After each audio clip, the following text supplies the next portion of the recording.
বঙ্গীয় প্রাথমিক শিক্ষক সমিতির থেকে এখানে উপস্থিত হয়েছি। আপনারা সকলেই প্রায় জেনে গেছেন শিক্ষকরা যে ইতিমধ্যে সুপ্রিম কোর্টের টেট নিয়ে যে মামলা চলছিল সেই মামলায় রিভিউ পিটিশন হয়। রিভিউ পিটিশনে গিয়ে মাননীয় বিচারপতি জানান যে টেট পরীক্ষা আবার দিতেই হবে সকলকে, যে সময় উনি বেঁধে দিয়েছিলেন তার থেকে আর 1 বছর সময় বাড়িয়ে দিলেন, অর্থাৎ 2028-এর আগস্ট মাসের মধ্যে সমস্ত শিক্ষককে টেট পাস করতে হবে। কিন্তু বাস্তবে দেখা যায় যে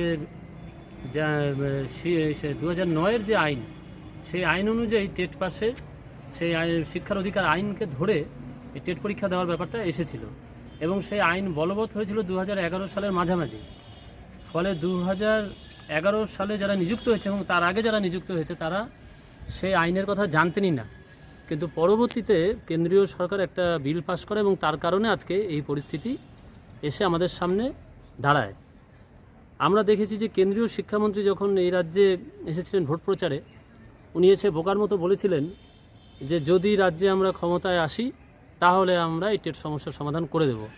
এটা যে আসলে কোনো রাজ্যের বিষয় নয়, গোটা দেশের বিষয়, এটা বোধহয় উনিও তখন জানতেন না। ইতিমধ্যে কোর্টে আমাদের সংসদে বেশ কিছু সাংসদ এই প্রশ্নটা তুলেছিলেন, কিন্তু দেখা যাচ্ছে কোর্টের এই রায় এবং কেন্দ্রীয় সরকারের এই ব্যাপারে প্রচণ্ড উদাসীনতা। তারা চাইলেই একটা অর্ডিন্যান্স জারি করে এটা আটকে দিতে পারে, কিন্তু বাস্তবে তারা তা করছেন না। ফলে গোটা দেশ জুড়ে বহু শিক্ষক যারা এতদিন ধরে চাকরি করে আসছেন তাদের হঠাৎ করে নতুন একটা সমস্যার মধ্যে ফেলে দেওয়া হলো এই টেট নিয়ে। আমরা বঙ্গীয় প্রাথমিক শিক্ষক সমিতির থেকে সুপ্রিম কোর্টে এই রায়ের বিরুদ্ধে মামলা লড়ছি, এরপরে কিউরেটিভ পিটিশনে যাওয়া হবে। পাশাপাশি রাস্তায় আন্দোলন, কেন্দ্রীয় সরকার যাতে অবশ্যই অর্ডিন্যান্স জারি করে এবং এই যে শিক্ষকদের অন্যায়ভাবে টেট দেওয়ার কথা বলা হচ্ছে, আসলে শিক্ষক ছাঁটাই করার জন্য এই পরিকল্পনা করা হচ্ছে, এর বিরুদ্ধে গোটা দেশ, গোটা রাজ্য সহ গোটা দেশ জুড়ে আন্দোলন গড়ে তোলার কাজটা আমরা করছি। ইতিপূর্বে আমরা দিল্লিতে গিয়ে যন্তর মন্ত্রে ধর্ণা দিয়ে এসেছি। রাজ্যে আন্দোলন অনবরত হচ্ছে, জেলায় জেলায় আন্দোলন হচ্ছে। আমরা সমিতির কোচবিহার জেলা কমিটির পক্ষ থেকে কালকে শনিবার রবিবার 2 দিন অফিস বন্ধ থাকবে।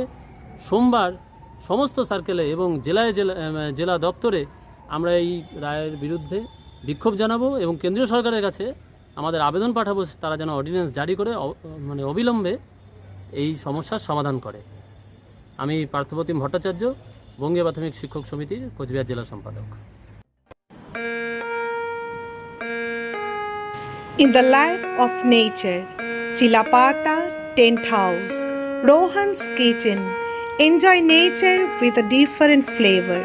Book your holidays and refresh your mind.